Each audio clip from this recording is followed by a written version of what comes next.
Assalamualaikum warahmatullahi wabarakatuh. Waalaikumsalam warahmatullahi wabarakatuh. Kami siswa SMP Nazhatul Tulab kelas 7A, kelompok 4, yang terdiri dari Muhammad Dwiki Reza, Sultan Fatih Ibnu Zain, Rizky Maulana, Nailul Autar. akan mempresentasikan tugas IPS 2 dengan judul Potensi Sumber Daya Alam berupa Sumber Daya Tambang di Indonesia.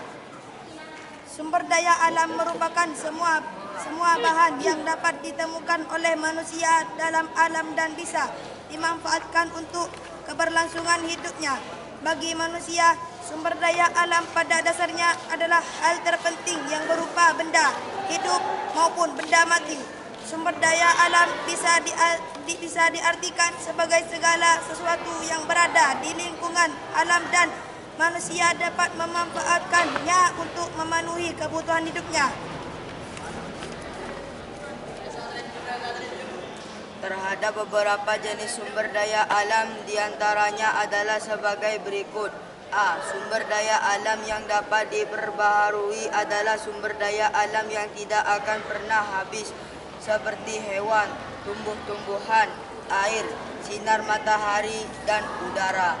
Sumber daya alam yang dapat diperbaharui dimanfaatkan sebagai bahan pangan, bahan sandang, peralatan rumah tangga, obat tradisional, bahan bangunan.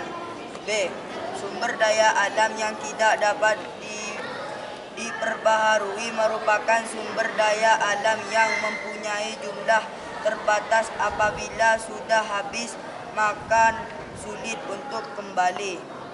Hal ini mereka proses membentukannya membutuhkan waktu yang lama, jutaan tahun. Contoh sumber daya alam yang tidak dapat diperbaharui adalah emas, aluminium, nikel, minyak bumi, batu bara, perunggu, besi, tembaga, timah, gipsum, belerang, intan, aspal, asbes, grafit, dan diamond, berlian. Potensi sumber daya tambang Indonesia merupakan salah satu negara yang mempunyai jumlah hasil tambang yang sangat melimpah. Hasil tambang di Indonesia pun menjadi tumpuan ekonomi bagi masyarakat dan menjadi hal penting untuk menunjang aktivitas kehidupan kita sehari-hari. Contohnya, potensi minyak bumi yang ada di Indonesia. Saat ini minyak bumi sangat dibutuhkan sebagai bahan bakar kendaraan, motor, dan minyak bumi pun kian hari kian menipis yang mengakibatkan pemerintah harus mengimpor minyak bumi dari negara lain untuk memenuhi kebutuhan masyarakat dan tak hanya digunakan sebagai bahan bakar saja. Minyak bumi juga masih dipakai oleh pemerintah untuk menjalankan pembangkitnya listrik. Potensi hasil tambang lainnya yaitu gas alam. Jumlah gas alam di Indonesia masih terbilang banyak. Bahkan Indonesia menjadi negara dengan ekspor gas alam terbesar saat ini. Lagi-lagi, gas alam dalam hal ini sangat berpengaruh pada perekonomian negara dan dapat menjadi salah satu penumpang kuat. Selain itu, negara kita juga mendapatkan potensi yang cukup besar dari batu bara. Batu bara sangat penting untuk menjalankan pembangkit listrik dan juga dapat digunakan sebagai bahan bakar untuk memasak. Batu bara juga memiliki peranan penting dalam perekonomian Indonesia saat ini dan menjadi salah satu penyumbang devisa negara yang besar.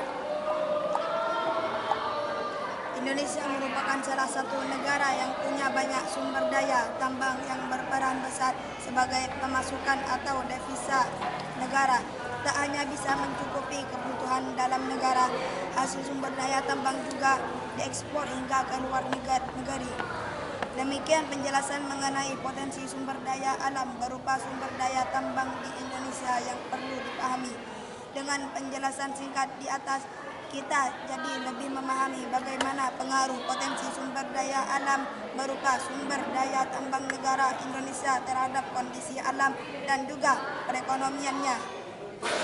Demikian yang dapat kami sampaikan. Semoga apa yang penyaji sampaikan bisa menambah wawasan serta pengetahuan bagi kita semua. Atas perhatiannya disampaikan terima kasih. Assalamualaikum warahmatullahi wabarakatuh. Waalaikumsalam warahmatullahi wabarakatuh. Yuk, tarik.